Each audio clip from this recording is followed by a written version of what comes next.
Wow.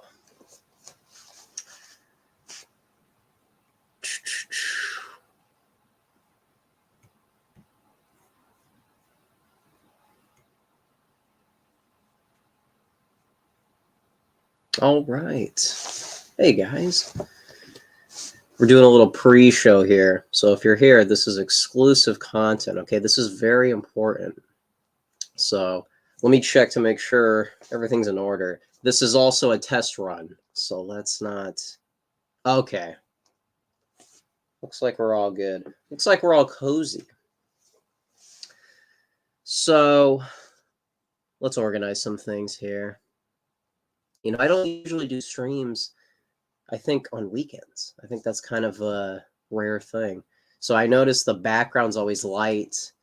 I guess that's one of the obstacles with the timing.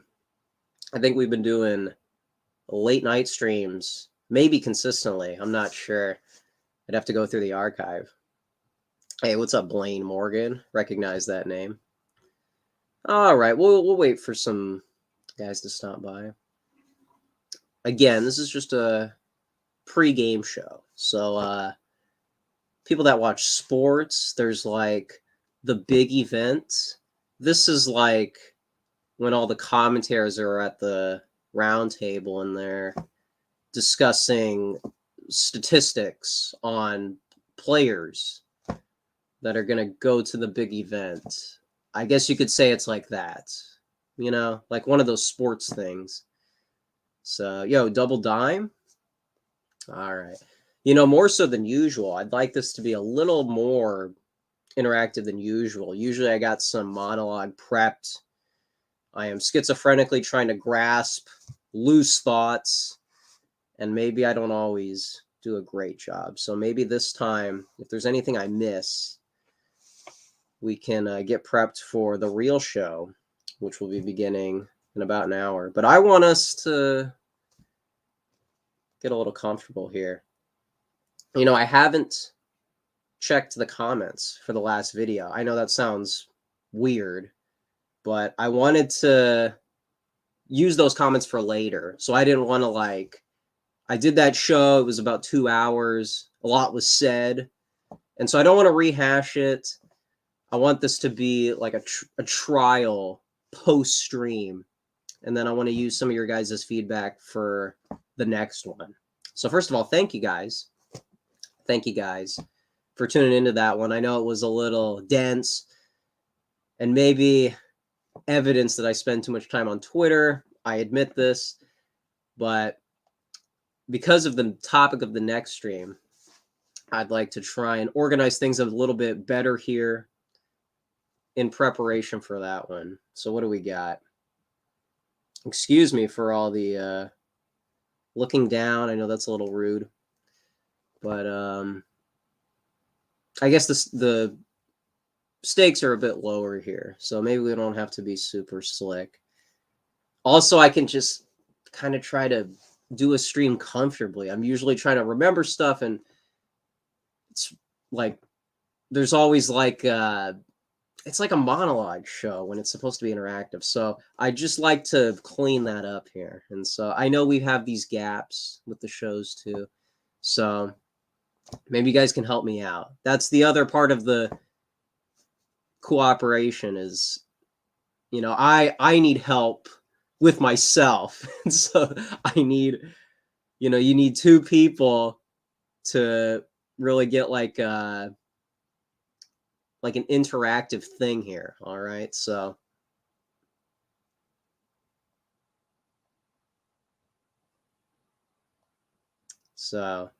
I'm skimming some of the comments here, and I'm just curious. This might become relevant later on. Travis Lee. I'm Hispanic. I know some have said the latter, but I want to set that straight here. I don't know what that is. That does seem like something you guys would know. What is the relationship between what do people call them now? Indian Americans? Nah, because I always think about that Ann Coulter line. You know, we are the Native Americans. Well, maybe not me. Pause. on second thought, the dichotomy between an American citizen and someone who has heritage to the land.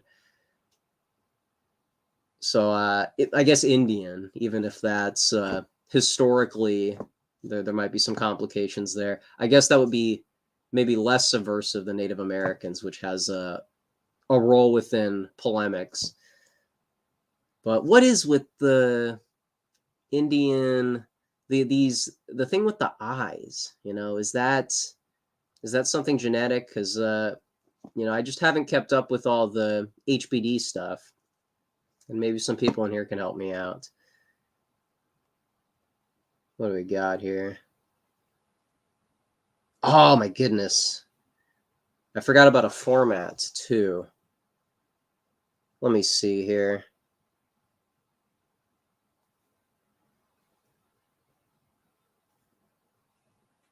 What do you guys think?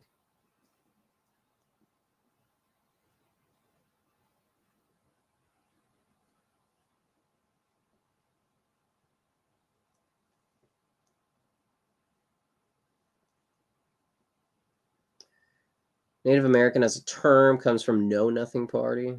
Didn't like the immigrants in the 1840s. Is that right? So there's actually a right-wing interpretation of Native Americans. And it's maybe just cultural conditioning that you often hear that from the left, who is making this polemical point about they were there first. And so it turns into an anti-white critique. Okay, well that's interesting. I'll probably look that up after the show.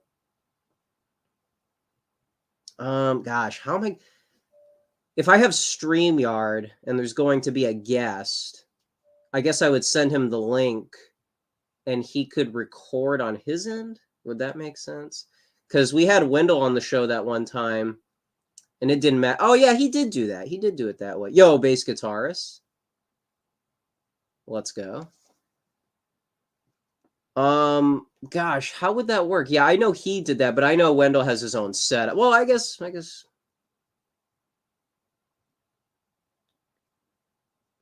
So let me organize this. I guess it's a regular show since we're already doing some organization, but we're going to be getting an actual show in about an hour, but this is just between us.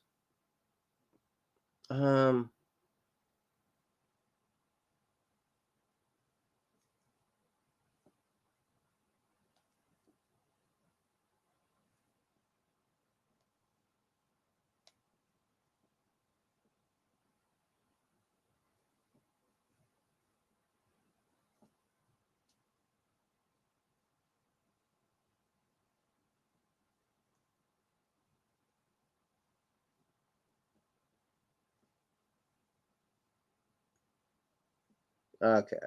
Sorry about that. This is rude. All right.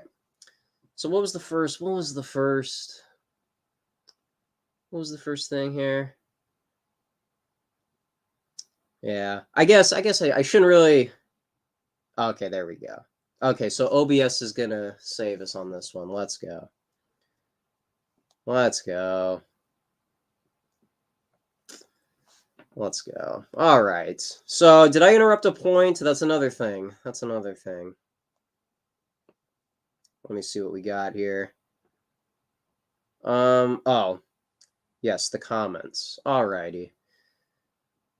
No, I'm not done with college. That's funny. I was just well, not me, but there was some discussion in this household about college. So, yeah, I guess I'm coming to the end of getting close to my graduation, but I think I'm gonna be sticking around for education. So we'll see. Maybe that's something. Maybe that's a very Zoomer thing. This kind of ambivalence of the future, not knowing exactly how it's going to pan out. This kind of pessimistic critique of not having security in property the way the boomers and others had. But I think that anxiety is real for a lot of people. I don't know how exactly they internalize it psychologically. I would be curious. I hope it doesn't drive people to madness, because if I dwelled on it excessively, it would turn into this very like nihilistic view of, just being very, very anxious to live day by day. But yeah, I don't know. See, that's the thing. I don't know exactly where exactly the college education will take me, but I'm glad I'm doing it. I know I've kind of uh, mildly supported college in spite of all the conservative critiques about academia, etc. But I like the socialization. I like not being in the house, having an excuse to not be in the house. And so a lot of those critiques that Zoomers get for being introverted, college can kind of be an escape from that. So I think people don't realize that side of it. People focus on like the professors and the students are so emblematic of this generation. Well, what would be worse, like complete antisocial behavior or mingling with different types? And that's going to be a theme in about an hour here. This kind of communication barrier with different factions. I don't want to completely rehash the last stream, but I want to kind of use some of these dissident right factions as a model. And maybe we can get into some generational talk. Yo, Lucha Libertaria. Dig Almonds live at Fillmore East. No, I haven't checked that out. Yeah, Allman Brothers, strange band. I guess you know what? I did just see this 3-band lineup over in downtown Fresno. I saw, and again, this is not really my kind of music, but I'm friendly to it. I respect where it comes from, but I am kind of skeptical as far as the how influential it is. So I saw Molly Hatchet, Marshall Tucker Band, and 38 Special. And the thing about those bands, maybe it kind of stands out, but they are at one point or could be labeled as Southern rock. Now, 38 Special is kind of like an 80s boomer arena rock band. But for those that know their discography, you would know about some of their early Southern rock roots. But how that identity kind of changed with them getting played on the radio, MTV era. And someone like Molly Hatchet, they kind of stuck to their hard rock style, Southern rock. And then Marshall Tucker Band was this very 70s, almost like an off branch of Woodstock type of Southern rock. So I guess I didn't realize all the diversity within the Southern side of all those groups. Now, it is kind of a cultural barrier for me because it is very rural, music wise. And I guess you could say that it all kind of is after Elvis, but Jerry Lee Lewis. But I guess the kind of urbanization of rock is something that I've been deferential to. And maybe if that's technically an identity shift, maybe that's modernity, turning it into something else. I think that one kind of has, I think that there might be a case for that type of change within its identity rather than something that would be very techno, something that would be very industrial, taking out the guitar solos, and then you would have your own genre in the 90s, which wouldn't really connect back to Elvis. So it was interesting to see the show. I had fun. That's also where my dad saw Joan Jett, among others. I think The Fix, another 80s band, I think he saw there. So there was kind of this heritage part to it. I went with my dad, and maybe this is overly dramatic. Maybe this is navel gazing on my part. So I apologize if maybe this isn't even real or it's just a totally arbitrary thing. But to me, there is something very surreal about, we went to this venue, he was there in like the early 80s. And then I'm there, he has no idea, I'm going to, the trajectory of his life at that point. And then for me to go there to the place where he was when he was young, that's just, I know that's like a small material thing. I'm in the same room as he was decades ago. But the fact that you have a passing down of it's not as important as like religious tradition, but it's something tangible for a young person to have a sense of identity. And even if it's going along with my parents, and so it's not technically all mine, there is that relationship between the old and the young. Well, I don't want to say old, that's not to be insulting, but just the generation gap not being so hostile. And so, hey, maybe we're going to be talking about the generational gap in the Distant Ride. So another off the cuff thing that I have to internalize by the end of the stream. But that's all I feel like somewhat connected. The fact that we were there, and even again, it would be very easy for me to say, this is Southern rock. I don't really, I would probably never buy any one of their records. I would never recommend it to somebody my age. It's just a very specific thing. But we lose appreciation for a lot of the different eras of that type of music. Specifically, I like rock, but that goes for everything. When people complain about, I was just talking with friends yesterday about Greta Van Fleet, and allegedly they're on our side because it's better than listening to rap and Taylor Swift. But the fact that there's this perceived snobbishness from that band specifically, and it's just extracting 70s rock into the modern era, like that wouldn't be the proper way to pass on this generational artifact. And I don't know exactly what would. I guess you would have to do a Black Keys Jet thing and kind of have a return to form, but have something a little unique to yourself. So I don't know. I come back to the idea that maybe I shouldn't complain about Greta Van Fleet, Dirty Honey, all these rock bands, but they seem to be mostly propped up by boomers. And so it doesn't feel like a passing down. It just feels like an extended farewell tour. Nothing's really changing. We're just extending the latter era. We just really want to go back to 91 when the Sunset Strip bands were trying to stay relevant, in spite of grunge, what would take over their spotlight. So I guess that's my explanation. It's still boomer.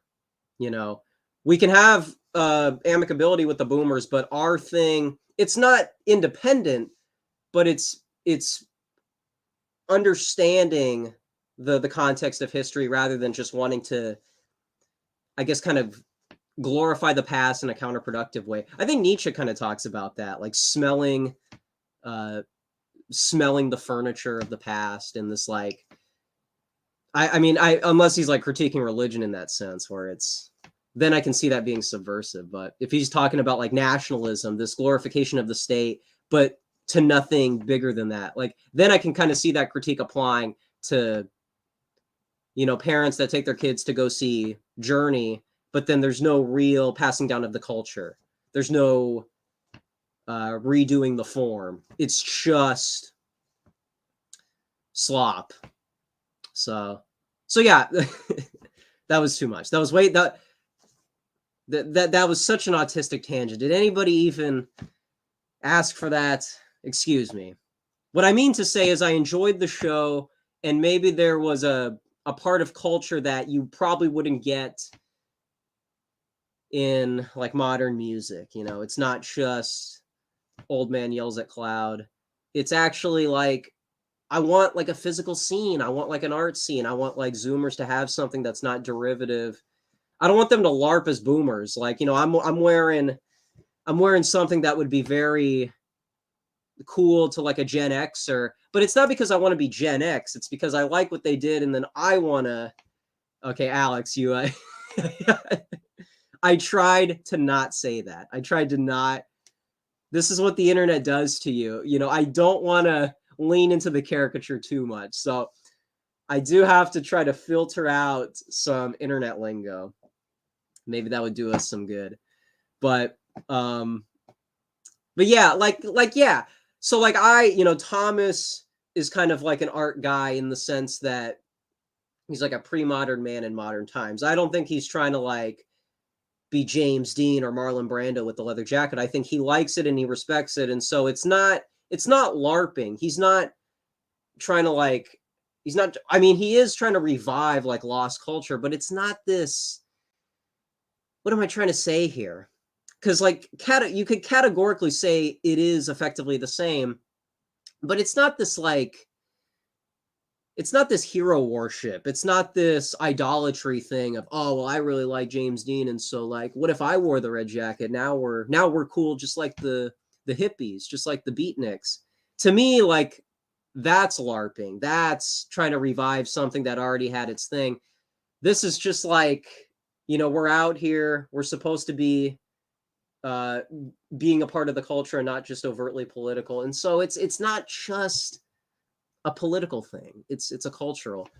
But I know that that's kind of a strange thing to say in the dissident right political movement. So there is a difficult way of explaining that, but yeah, it's not to me. I mean, maybe it is. Maybe there is something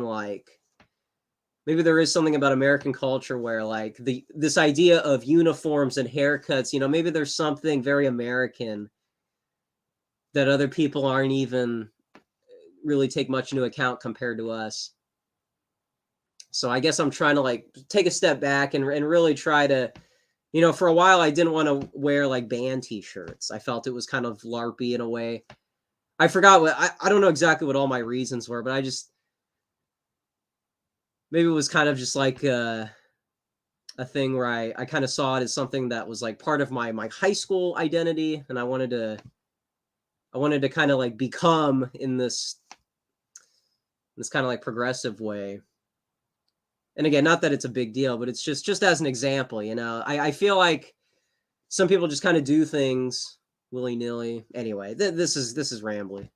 Terrible ramble. What is, you guys got to cut me off over here. That was a little too much. But anyways, let me catch up. Let me catch up here. All right. Yeah, I find all kinds of people at the universities. That's the thing.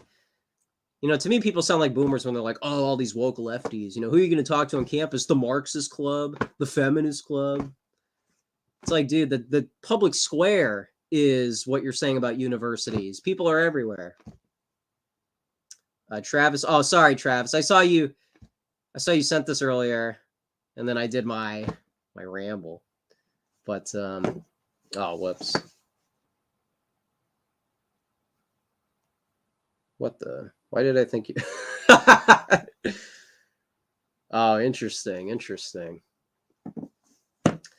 Okay. So, am I Catholic or Protestant? I'm Catholic. I am Catholic. Thank you, Travis. CCR is peak boomer rock. Yeah. Some would say they're like a greatest hits band. Maybe that's a lack of diving into the catalog. But yeah, it just seems like a lot of those bands from the 70s, do people really buy those records? And if they don't, what does that say about the longevity of it? I think what I like about the 70s is that, and the singer of the Marshall Tucker Band, who's like 70, man. See, that's cool that you have this history there. He was saying something like back in the 70s, you could just have a 7-minute song, as if to say like the FCC wouldn't come down on you. There wasn't this problem of short attention spans, it seems. Maybe people weren't completely invested the way that like a Zoomer trying to revive boomer rock would today. The idea that everybody was like a philosopher or a history major that really knew all the deep cuts with every individual band that went on the charts. I'm not trying to say that was the case, but you almost had this respect for high culture back then, or what was considered high culture. And that's what I feel like is lost. I have no illusions that like everybody was a walking philosopher, and like with Napster, we need to democratize the music industry so that everybody could have the opportunity to be a celebrity, and we can all have those tools. It's like, no, some people just don't know what to do with the tools, and that's fine. But to recognize that in the 70s you had, it seems like, more freedom with radio hosts, with there was almost like people would concede, even if like someone like me was more likely to have fun at a Southern rock show in the 70s than if you took a Zoomer to go see them. And, oh, by the way, this, this band is kind of like this and they're kind of like that. And this is a person who's like 4 generations removed from what it was originally. And so it's this cultural barrier. I sound like a boomer trying to defend this thing that, doesn't seem to have much water in contemporary times. But back then, I feel like you kind of had college students, random girls that would just like pull up somewhere, and you almost had this Dazed and Confused scene where people would just kind of linger, and even if they're not part of it, they would be kind of curious. There was like curiosity. Even that's kind of like a standard boomer critique. You kids in the iPad generation, you can't do anything, you can't relate to anything that's not on the screen. But really, it's not just like we can keep the screens. It's just, have like a wide palette. Have a wide, go out and, like the universities, go see what's going on. Don't hunker down and be like, I'm a conservative, and so that means, I hang out with political people. I go with my conservative college group, and we're just so in our own space. We don't even know what's going on in this faction, that faction. We hear things from third-party sources, but it's not really something we've ever checked out. How can you do that in the age of social media, on-demand content? Can you at least have like a Wikipedia understanding of different subgenres? I mean, we have subcultures, in high schools. Can we know a little bit about this clique, that clique, that clique? I feel like that's very true to the 60s, when you have like women in rock, but it's not feminized. You just have like women that are coming from like the folk scene, and then you have psychedelic rock, which is very, borderline proto metal, so it's very masculine. And then you have these combinations of things. We got some people who like the blues, and so they make a blues type band. There's a band called the Count Five. It's just like 3-chord rock, basically. And you just have all these little scenes, and nobody's like, what is this? This is incoherent. You just have college students seemingly roll up, and it's like, oh, okay, you guys have your own little culture here. And so I feel like people my age, they would want to know, okay, well, what is it specifically? And then maybe I'll go check it out. How about if you just like pull up with your friends and see, okay? How about if you just like have curiosity? And if you don't like it, go home. Like you can just, there's nothing on the line. There shouldn't be pride. You can just check it out. And then if it's a bad day of cruising, come back home and you're with your friends anyway. Like, what is this? It means something to be in the room while something's going on.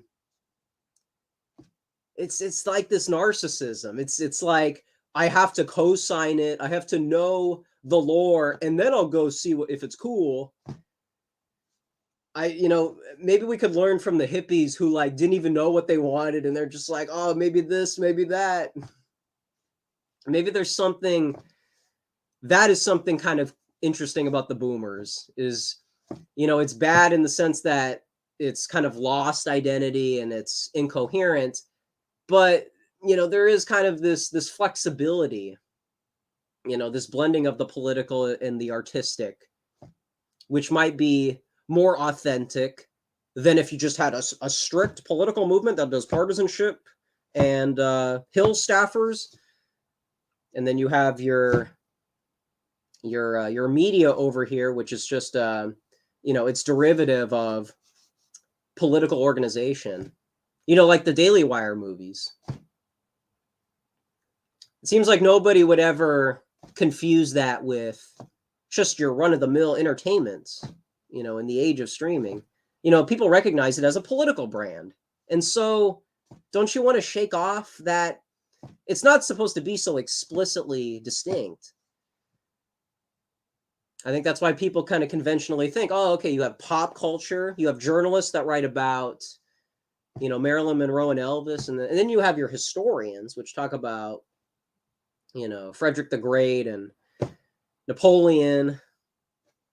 And it's like, these factions never really talk. They it's like, are you a psychology major, or are you a philosophy major, or a history major? And it's like there needs to be some kind of understanding of everything, and so people should pull back and be like, well, we're all kind of in this weird, and especially with the internet, we're all kind of overlapping. Well, some of us are kind of, but that's the thing. Zoomers just have no sense of, or seemingly they just don't want to like step into territory that could potentially be strange. I don't know. Like it means something. There was that thread with the punk, something like punk rock cargo culture. I'm butchering it, but there was kind of that, just that decentralized model of culture and political partisanship, and it wasn't all good. A lot of it was, liberal coded, but you had a model that was, I don't know. It just things changed. Things just changed. Anyways, another unnecessary tangent. What do we got?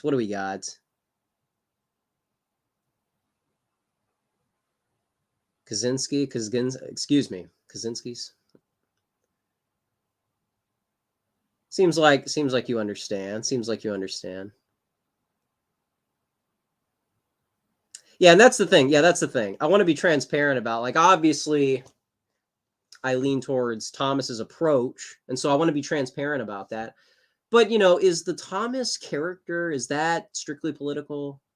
Is it just a historian thing? That's for people who are just really into philosophy.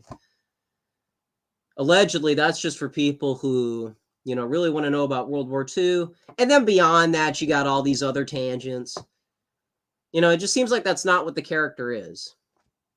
The character is, it's this American cultural thing. And maybe you find disagreements within that, but the model of this blending of the political and artistic, that's the thing that I feel like Zoomers don't have a concept of. And the hippies had it, and they had hippie stuff. They had very progressive politics, civil rights talk. And so I don't want that to spoil the model. The model is the model, irrespective of who's using it. But it's like what Thomas Fleming says about the hippies, where you had that moment where you kind of had some type of cultural heritage. You had, dare I say, like a kind of nationalism within the hippie movement, and you had this yearning for a bygone era. You had all these right-wing coded things in the hippie movement, but then, but they were all anti-war and feminists and civil rights people. So, okay, the conservatives are going to come over here and be buttoned up politicians. And it's like, wait a second, let's just recognize what the model is, because it seems like that's an underreported aspect of the whole thing. We know that the civil rights regime started a second constitution effectively, and actually race and kinship and culture cuts deeper than class. We know all the political critiques, but would you pull up to an East Coast art scene? Would you do that? That's the litmus test. Would you pull up with your friends? And even if you don't like it, would you just go home and accept that there's another way to do politics now that we're in the social media age?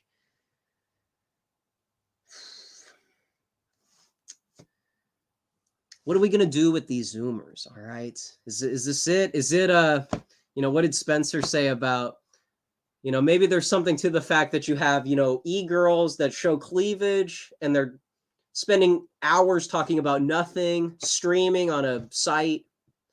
So you get a little bit of pornography, you get a little bit of politics, but neither part of it is really sufficient. Neither part of it is really, it doesn't want to dedicate to anything. It's this cluster of a hodgepodge that is kind of bad in every aspect. And maybe you could describe that with the hippies, the fact that you have this, the feminists don't get along with the white liberals, and the Black Panthers don't like, that you have this radical chic dynamic between the Black partisans and Jewish activists. And so a conservative looks at that and goes, "Oh, look at this mess. Can't we just go back to policy? Can't we just go back to critiquing classical liberalism? Can't we just go back to what Murray Rothbard was trying to, here's where H.L. Mencken and Albert J. Nock, they were aligned with the progressives of their time, but then they split off, and this is a history lecture. How about can you do politics in a cultural way? Is that feasible? I don't know. I just don't know how to say it.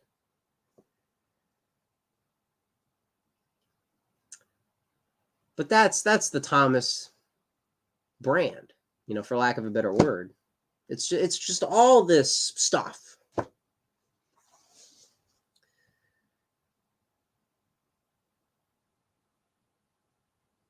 But anyway, I guess I'm kind of critiquing. I guess it's more of a critique of Gen Z rather than dissident right people specifically. I guess it's just more of this accelerated culture that's infiltrated people's mindsets. I guess that's really my big gripe here. Because, this show it's trying to represent Gen Z.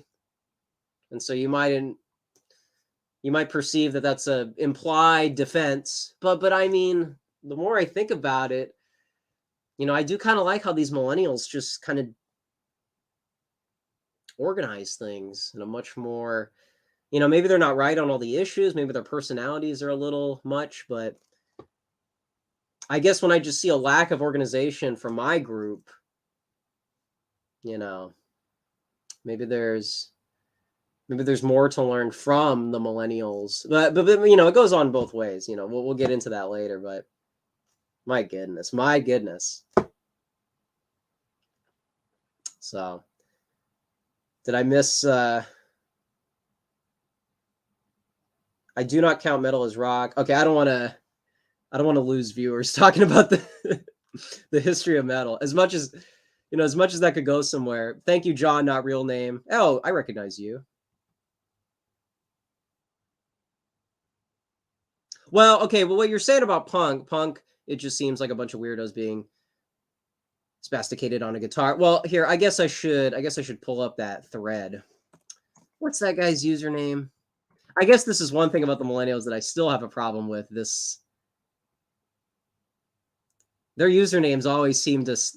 I mean, I guess Zoomers are no better, but what was that guy's? That was a Catherine B retweet. What would I even look up? I guess the cargo. Check this out. Can I post a thread in the? I almost said Jumbotron. Is that thread still out there?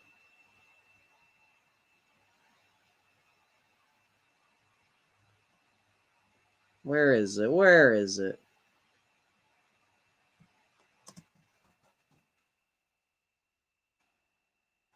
Oh, maybe. Is it this? Here we go.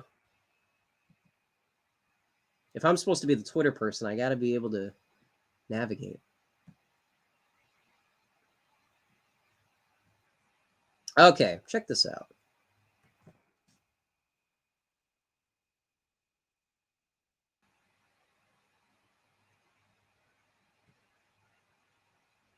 Whoops. I guess the past 15-ish minutes could be summarized just by reading this thread. So I want to give credit where it's due. And that can probably say more in a much more organized fashion than me trying to schizophrenically reassemble a sentence. So, but John, not real name. Thank you. I appreciate the. Oh, you got a bunch here. See, I got to catch up. I feel like the anti-punk critique could be addressed with this thread. I feel like the punk rock model also applies to a lot of the problems we see with the dissident right, millennial Zoomer divide. So I want us to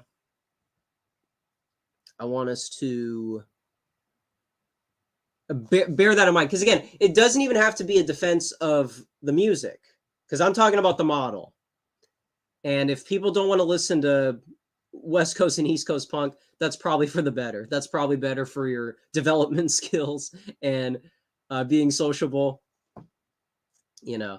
But there is something about that model which is really just about the commercialization of identity and subcultures gravitating towards the mainstream to their detriment. That's really the crux that I'm trying to drive home here. So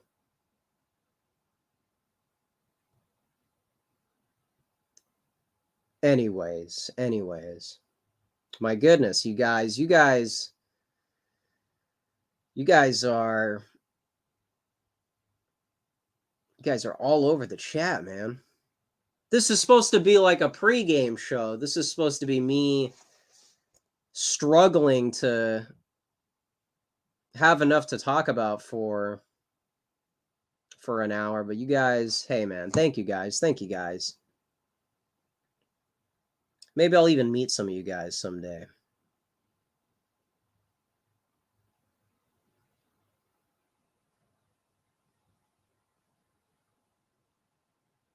All right. Have you heard of a band called Midnight Danger, a Swedish band that mixes synthwave with 80s hard rock? Is that like do you know a Norway band called what is it? TNT? It seems like that's in a similar vein. What about what are some other ones like that? Hardline? Was that Hardline? The Eclipse album? What was that? Was that like an 80s thing? I guess because you had new wave and rock bands kind of doing their thing around the same time. You would have a natural blending of the genres. But it seems like TNT and some of those bands seem to come out late. I probably have the timeline wrong on that. So excuse me. I shouldn't even. That would make more sense if it was earlier 80s than later. But I think Hardline had, if that's even the right band I'm thinking of, it's probably a different name. That one I think came out in like 1990. So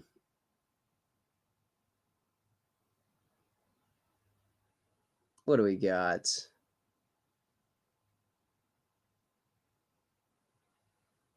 Charles Odo. Well, hey man. Take it easy, man. I'm glad you stopped by. Hope everything's going all right.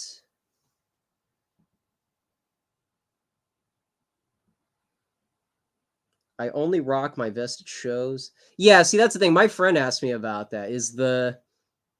I don't remember if it was just the jacket itself or the jacket with the patches. I think it was more so that. It's the battle vest. He was asking if that was kind of a bygone era, and we're not in the 80s anymore. So what's the point doing it at this time period? And yeah, there is something to that. And that's, I feel like that needs to be addressed with the, hopefully you're not doing it in this idolatrous way, in this LARPy way. It's supposed to, not to be like, oh, well, you should actually believe in the idolatry to be consistent with the LARP. I'm saying, like, you're not doing it to pay tribute to someone specifically. It's kind of this cultural thing. And if you're, if you went to CBGB's, if you went to Max's Kansas City, or you were at one of these shows, like in Philly or something, you have kind of a cultural model that you're aware of. And it's not specifically, paying tribute to a rock star or something. So, but maybe that's the role of the writers, to kind of find those little parts of the movement that people who are just listening to the music are not participating in directly.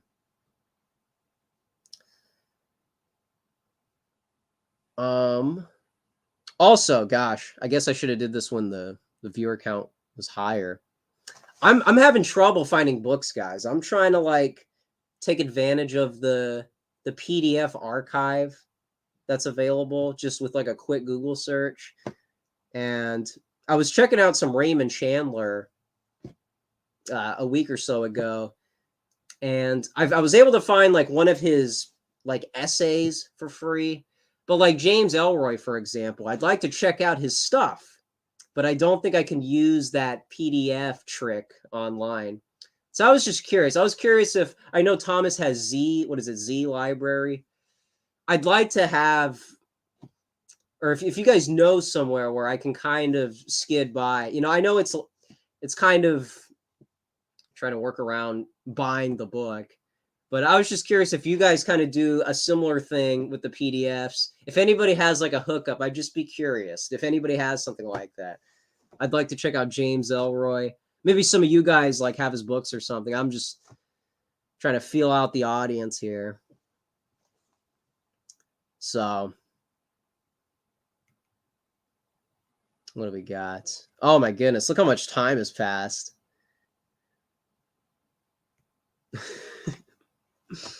Sorry about that. Well, here, let me catch up. Okay, let me stop with all these tangents. I want to get to the audience here. Sorry if I've taken a while to get to some of you guys. Yo, Charles Odo. Travis Lee, still here. Do you have a naturally right-wing personality, or was it a specific concern that motivated you to decide? Gosh, it's probably one of those questions that I don't know if I can trace. I don't want it to turn into another monologue, but naturally right-wing personality. I don't know, because growing up, I don't think you could really describe me as growing up I was very right-wing. And I don't think I really saw like the social hierarchy of society in that kind of natural right-wing way. I guess I was kind of a hippie growing up as far as not really dedicating myself to a specific cause, but just kind of mingling with different stuff. But I was kind of caught in that boomer trap, the post-50s rebel trap. And maybe it started with all the, speaking of Chandler, maybe it started with Dashiell Hammett, Chandler, Ellroy, this kind of focus on anti-heroes. And there's that movie Oklahoma Kid with James Cagney and Bogart. And Cagney gives this smart aleck line to the judge character and says something like, he's learned along the way that the strong take away from the weak and the smart take away from the strong. And so he's kind of implying this cheat code. If you want to live by these Nietzschean principles, well, actually the Machiavellian can outsmart the Nietzschean. If it's all will to power, how do you take away from the powerful? Well, if you're smart, if you're the smart cynic, if you're the Christopher Hitchens type that is smart and cynical, that's like the ultimate anti-hero. It's more anti-hero than the anti-hero. Because in the Oklahoma Kid, Bogart is also a rebellious cowboy. But Cagney's like, but I'm the smart cynic. I'm not the I'm not Travis Bickle, who's a loner and reveling in nihilism. I go out there and I'm an activist. I have a partisan solution to this other type of nihilism. And so do you see how even if they're distinct, they're opposing characters in the film, it's like modernism and postmodernism. Like you think you've like figured out, how to get out of morality and religion, and even amongst your own ranks, how do you rebel against the anti-heroes? Well, I'm a smart anti-hero. So I don't even believe, or the Cagney character says something like, I don't even believe in the Wild West or the national identity. So some of these cowboys might do that, like Bogart, who wants this land, I think, in like Oklahoma. It's called the Oklahoma Kid. It's probably in Oklahoma. But Cagney is like, I don't even believe in the land, because that's just stolen land by the white men anyway. And, this movie's in like 1939. And you can kind of see the 50s beatnik, the 60s hippie. You can already see the, very cynical nihilist that thinks he's one-upping his fellow rebels. This Bogart character, we might be on the same team once upon a time ago. Once Upon a Time Ago? at one instance in the past. But, you know, it's wanting to be different. You know, it's this Gen X, you know, leather jacket thing. Maybe not this type of leather jacket, hopefully, but it's like trying to be so snarky. It's the atheist wave from the 2010s. You know, that it all traces back logically with that same personality.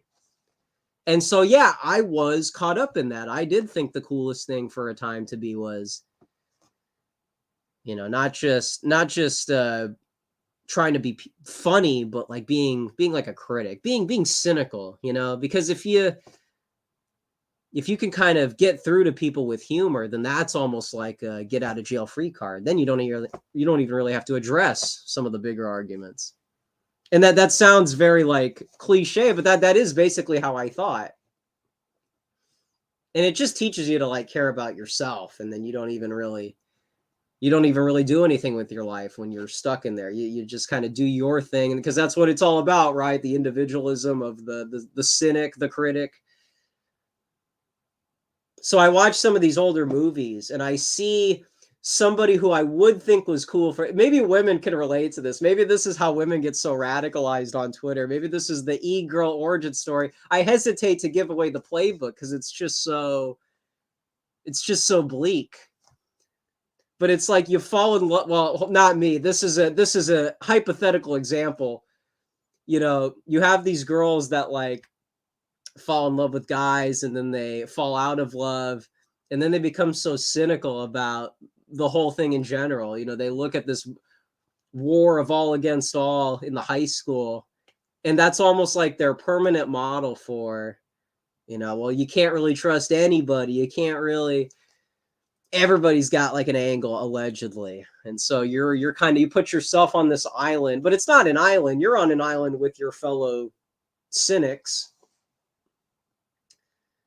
And they're like, oh, well, if you say you don't believe in anything, then you're not in a box type of thing. You know what I'm saying?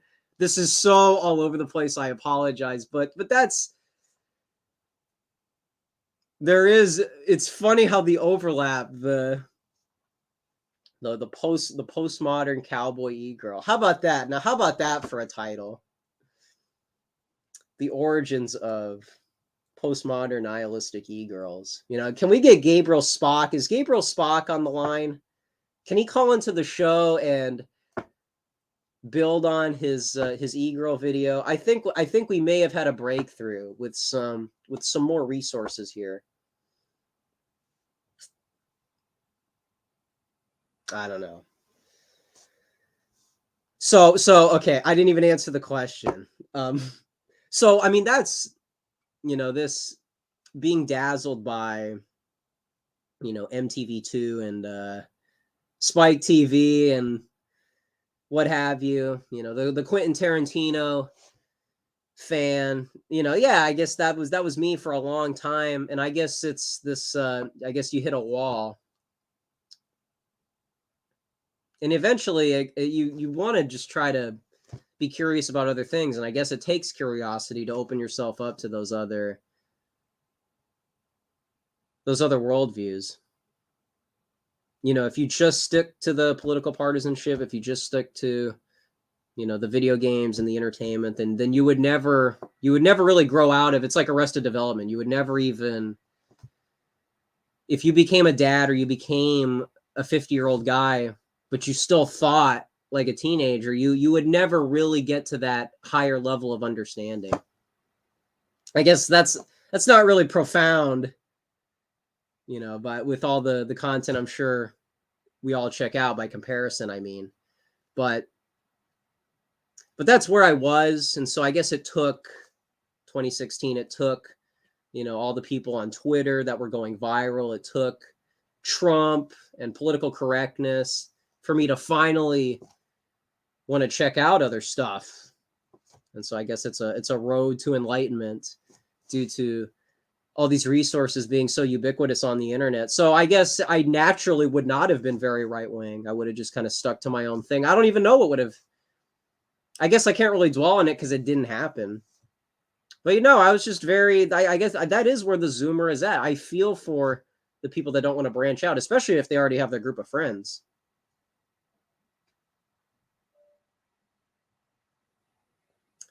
Seems like there would be a short list of incentives to get out of that.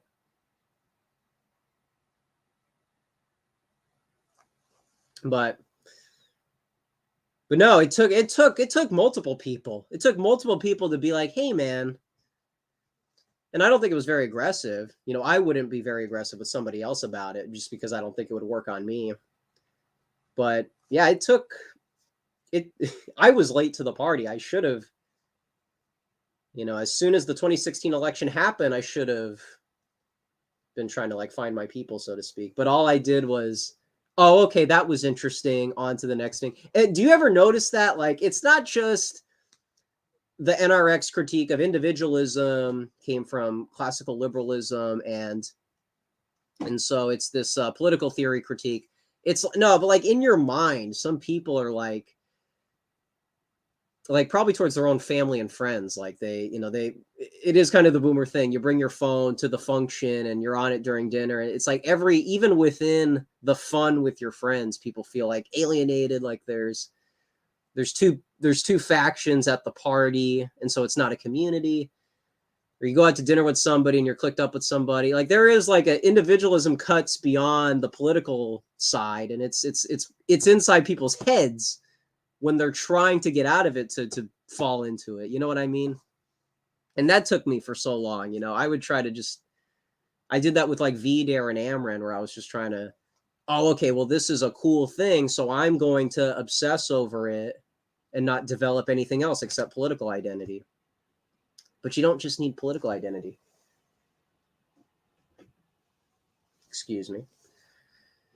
That's the thing. You don't just need political identity. You need all these other things. Religious identity, and there's cultural parts to that.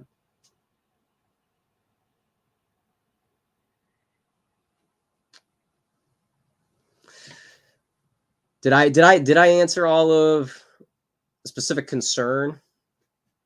I guess just curiosity. See, that's the thing. The fact that I was so open to it, I feel like that was such a game changer. I guess it's the same type of incentive people have when they like get recommended a David Lynch movie. If they just told themselves like it's weird and by conventional standards this would not hold up in the Academy, then you would never really become like an adult.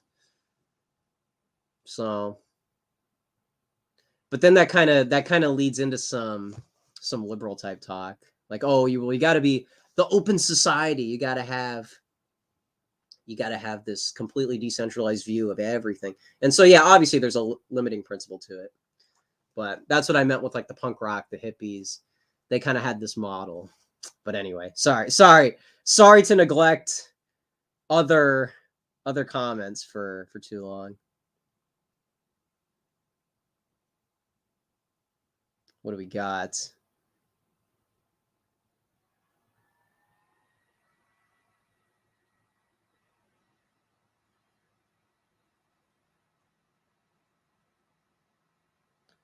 So,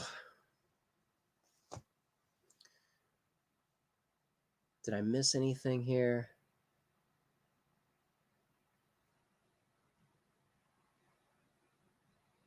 Yeah, I guess that's a very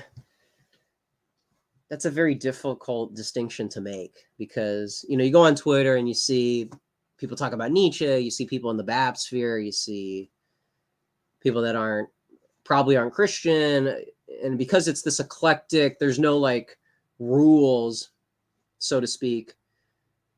People don't really have those kind of like, they don't have a dress code, and so it would cause you to become like the individualist that you were told not to be by the NRX guys. You gotta. Well, I mean, they don't really tell you. Again, I don't want to say that they're being prescriptive. I guess they're mostly just kind of rehashing historical things that got lost.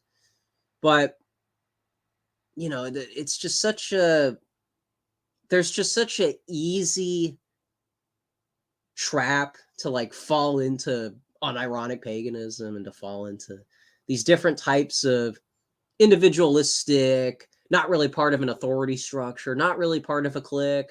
You're just kind of floating about. And so I hope I don't give the impression that I'm not clicked up with anybody. I talk about Thomas. I like Geo and I like Catherine D. And I like specific things that people are doing, but because I don't condemn certain sides, that can look like I'm no better than the hippies who had a very strange grocery list of worldviews that they were open to. So, but I think there's a distinction to be made there. Do people really want to become pagans? Do people really want to? Is that like a long-term solution to living out the rest of your life? There's interesting stuff all over Twitter, and people see stuff like that, but then to identify as like a European nationalist when you live in America and it's not to say that you have to become.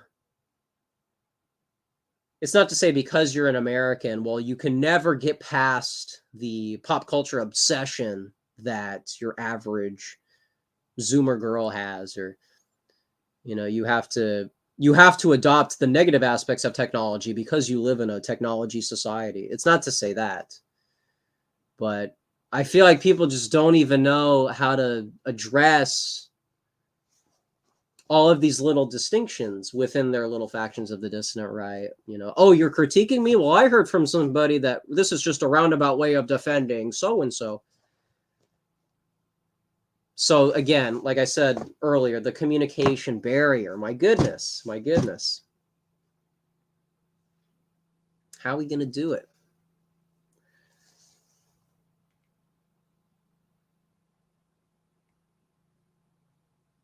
All right.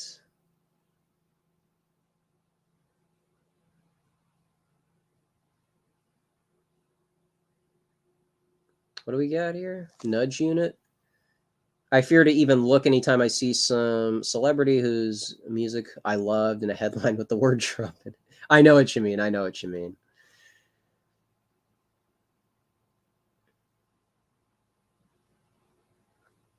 Did I miss anybody's? I'm sorry if I... Too many tangents, man. This is supposed to be the casual show, and there's like 3 segments of rants. Imagine that. Who did that? Oh, man. How does this look on Twitter? Are there any Twitter people here? Man, oh, man. So, yeah, I've been checking out Humphrey Bogart movies, man. Again, there's no shame in just admitting you waited too long to check something out. But once you check it out and you got something respectful to say, you should be able to share that and be like, you should be able to be like, hey, does anybody... I no longer want to condemn... again, it's getting out of that cynical mindset. Oh, you've never seen Casablanca. You've never seen Citizen Kane. You shouldn't... somebody left a comment on this in a past stream when we were talking about Curtis Yarvin. There is some truth to, I don't want to pull the ladder up from under me and be like, oh my goodness, we've been around here for so long. And some people are just barely getting radicalized by R.N. McIntyre's tweets. People are where they are and you meet them where they're at. And there shouldn't be any pride. There shouldn't be any, all these old heads want to flex their credentials and so on. Does it really... Isn't it kind of antithetical to the whole thing? As long as, you find people in this thing that you would consider friends, isn't that, if other people wait a little bit longer, but they get here, it seems like that's the main goal here. So, yeah, so I don't want to be too cynical at all, man. I guess I do sometimes. And so I think that's my youth speaking. That's, I'm a young guy. And I should be able to admit that, I used to be able, what I used to do? This is cards on the table here. This is so autistic, but I would just try to always have plausible deniability if anybody ever asked me something like, have you ever watched the prequels, because everyone likes the original trilogy, but what about the prequels? I would always want to like be up with whoever was in the room, kind of this like e-girl mentality, pick me mentality, really, more specifically. And like, why was that important to me? Why was that like, why did it matter if I didn't know? To me, there was always like, oh, well, I'm hurting my credibility if I say publicly something that could be used against me. It's better to be Machiavellian and just be silent than to potentially look bad in front of. And it's like, if you're doing certain topics, I can imagine you would want to be strategic. But if we're talking about like Star Wars, like I would apply it to everything. Like I want to, the worst thing you could be is ignorant around people your own age. And it's like, well, if we could just hang out and be honest about some things we don't know, then that would there's freedom in that. There's,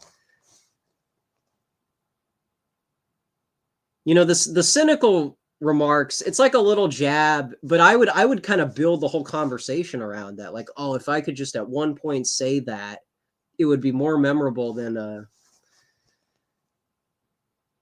long wall of text. But it's like, why even think in those terms? Why even care about all the big dogging? You know what I mean? It's one of those things. It's just one of those. And I had to get myself out of that, because I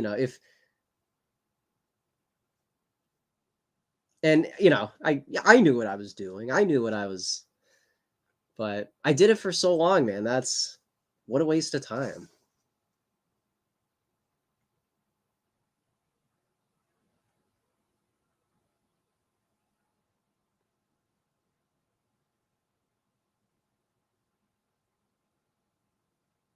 What did Keel mock? John, not real name?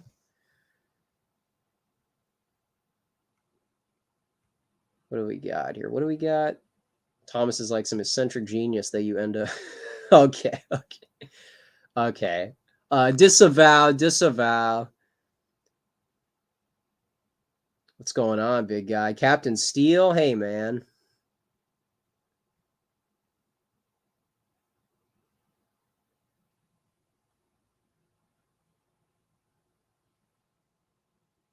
Are you more similar to Travis Lee with the biography questions? What's going on, Travis Lee? Are you more similar to your mother or your father? I'm more similar to my father. I do try to think about my mother's distinct personality, because growing up, I guess growing up, I don't know. It's so. My mother was very open about a lot of different films, and that kind of normalized curiosity itself for me, I think. I mean, my dad was kind of in a similar headspace anyway, so you could kind of say it's not a distinct personality, but I feel like that was hers too. And yeah, that was an era. But yeah, there's I guess because my father normalized like history. He has books in his room. One about Howard Hughes, one about presidents, and it just seemed like he normalized the fact that you could kind of get out of your shell. And even if I'm born in California, so it's a particular thing. But if you hear about something, go check it out. And so like that's also curiosity. But with my mother, the films and even like going to the shows with my dad, that was always very like that's something that not everybody would do. So it becomes a personality. But I hope it doesn't sound like it's like surface level, the fact that I'm saying, everything seems to come back to entertainment. But I'm just, as an example, these qualities like curiosity that, some people just seemingly never want to get out of, and they found their thing. And, people that play video games all day and sports, it's a crutch.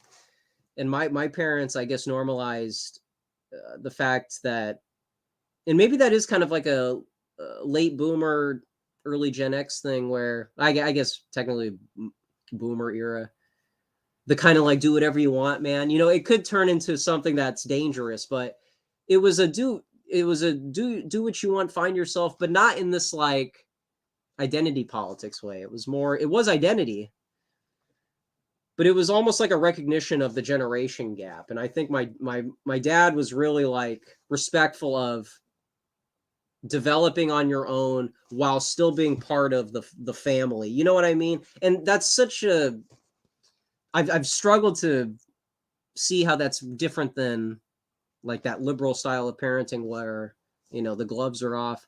But there is that conservative, you know how, and you know, I didn't have a like a ROTC type family. I mean, I guess kind of technically, but you know, I was never like pressured into doing military stuff or things like that. So I guess the tropes about the conservative household of the strictness, I guess that was laid off. But some of those qualities of like being realistic about the generational divide, I guess that was something that my dad brought. Does that make sense? Because I feel like people should internalize, if they have the opportunity to internalize how they were raised and what qualities each of their parents have. Maybe that's like an e-girl psychologizing Daria. Maybe that's I hope that doesn't sound like deconstruction. You know, I want there to be construction. I want the identity to be kind of beyond materialism. But I think I feel like that just took me to another level, the whole, you know, me actually thinking about my family in that way that I would with like these political types on the dissident right. You know, people would try to, you know, people say like Joel Davis is the heavy and well, I guess people don't say this. I guess I'm projecting here actually. Like Joel Davis is the heavy and the Keith is the philosopher. You know, you have that, you need both. You need the potential of both. You know, if politics is a team sport, you know, it probably just can't be tragic poets, you know, lamenting on the battlefield. So thinking about my parents in kind of a political way, not in the two-party sense, but in that like the identity politics that weren't just not just like what they would vote for, but like the character of their actions. And you know, I guess I'm in a very specific situation. You know, some people who are in different cases, the identity journey is probably there's probably more ambiguity. But I think living in a city without being too cosmopolitan, you know, I think living in a city and being urbanized that normalized like higher education and checking out things that I wouldn't otherwise. And it's, you know, maybe I am being provocative when I say this, but there does seem to be a limitation with perspectives associated with like a rural upbringing. You know, the city is kind of seen as a betrayal. You know, it could be seen as like you are, you know, the nation is becoming this cosmopolitan multicultural identity that wasn't what it was at the founding, which was people that own lots of land. And so it's not just like a political indictment on we're not all politically equal, but it's also you know, the personalities are so distinct. The rural personality is not the city slicker, and the city slicker would be open to things that are problematic, like homosexuality and feminism. And you know, the cosmopolitan thing can turn into Oscar Wilde, which is negative. But I think the urbanized man does have a lot of things on his side. And so it's about not losing a sense of where you came from, but still being integrated into society. I feel like that's the main pitch. You know, it doesn't mean you have to be, you know, antagonistic towards Southerners, but it's about, you know, I do think a lot of us want to be urbanized for logical reasons. And I don't think people internalize what exactly does it mean a person who went to college? What exactly, not just in this Marxist proletariat way, or that's the wrong term, bourgeois way, oh, them and their fancy restaurants and that scene from Children of Men when they're playing that King Crimson song and he goes to the guy's house and he's got Michelangelo's David in his building. I feel like that's one of the most popular ways people think about urbanization. The city means, does this, I guess a question that I'm throwing out here, this isn't a statement, but maybe the question should be, is a city always Babylon? Is a city inherently corrupt because it is modernizing the land? Maybe that's something, maybe that's a question people don't grapple with.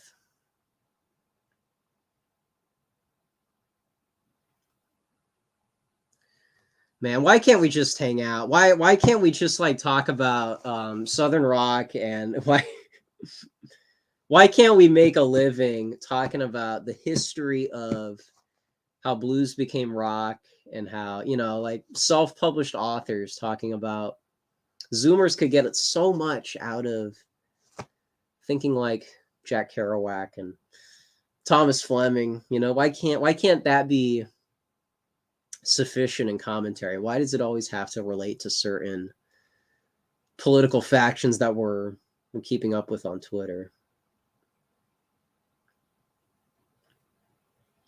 Because then it becomes a hobby, right? It becomes, oh, well, this is just your interest. And so that's not really part of like you couldn't really talk about that on a college campus, because we talk about the scientific revolution and the Enlightenment. And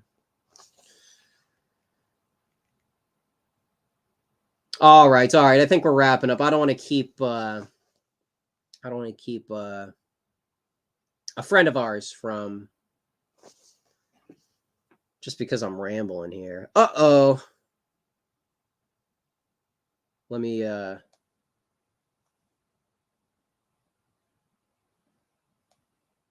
why don't we start, shall we? Hello, please invite Swifty. How did you know about that? Who are you? Hey, who is this guy? Identify yourself right now. Dox yourself in this chat to prove your loyalty. What's going on, man? Message me on Twitter. Who is this guy? Oh, we got Endernax. Oh, we have Endernax in the chat. All right. Okay. I guess I'll close my show. Okay. I guess since Endernax is running this joint, I guess I can end the broadcast on the Loud Sound Epicenter show. I guess I can have some time for that. So, all right, we'll close up shop. If I missed anything, leave a comment or spam Endernax's cozy chat, because I want us to move over here. Let me get the cozy link pulled up. What's this guy's name? Endernax or something? Snorlax Groiper? What's this guy's name?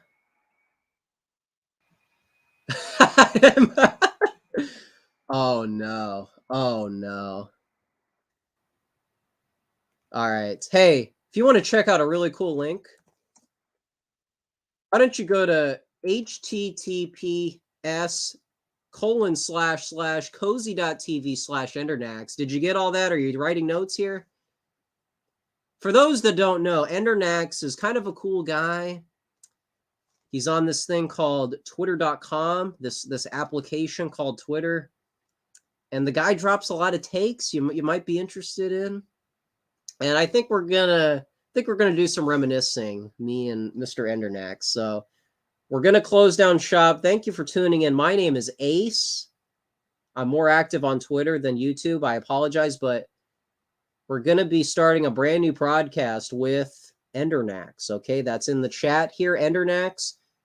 And we're gonna be talking about why Zoomers are a hot mess right now. So go over there.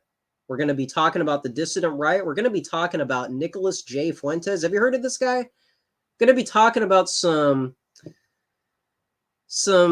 topics that have been floating around on Twitter. So thank you guys. Appreciate you guys for tuning in. I'm rambling during the conclusion. Could you imagine that? We're actually closing up shop this time. Yo, Vingel, let's go. So thank you guys for tuning in. Go over to cozy.tv/Endernax, and we will be over there as well as YouTube. So take your pick, and we will start shortly. I'll see you guys there.